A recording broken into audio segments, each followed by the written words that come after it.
Hello everybody, this is Moses from Zaatar Gardens, and this is episode 27 of Gardening Without Edits. I'm going to show you something here that's going to be a quick tip for growing garlic. Not many people think about it, of how important it is, but it is very important when growing garlic. And that is ensuring that you do not have any weeds growing with your garlic. Right here is elephant garlic, right here, all this.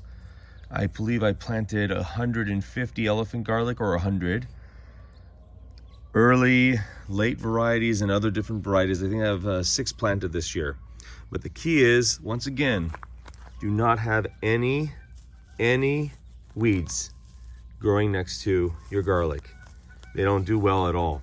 If I leave these weeds, you can see there's garlic in there. There's a garlic right over there. That's not good at all. You see how tiny that is compared to these? Most likely it's because it's surrounded by weeds. So you have to remove the weeds. The biggest tip I can give you about garlic.